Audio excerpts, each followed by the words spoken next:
Hello मंडळी, तर स्वागत आहे माझ्या ब्लॉगमध्ये। आणि आज शनिवार आहे आणि मी बनवली आहे खिचडी, कारण श्रावण महिन्याचा शनिवार आणि श्रावण महिन्यातील सोमवार आणि शनिवार दोन उपवास असतात, म्हणून मी बनवली होती खिचडी। कारण माझ्या मुलाला पण आवडते आणि माझ्या नवऱ्याचा पण उपवास असतो आणि माझा पण असतो। तर हा संध्याकाळचा टाइम आहे, तर मी बनवली आहे इथं भाजी। तर ही भाजी कसली आहे ओळखा परत तुम्ही।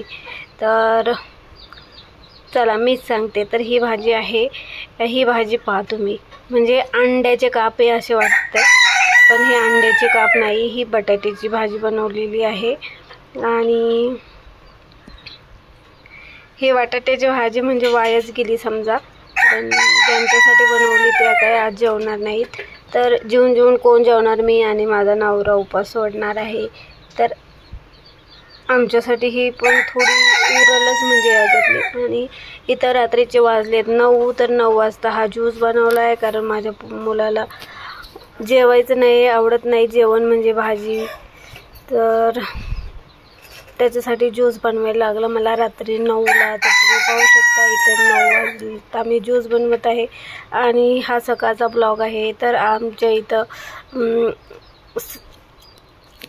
म्हणजे कधी काय होतं ना, मनच नाही करत, डबे दिल्यावर काही कधी पीठ उरत नाही, चपात्या कमी पडतात, मग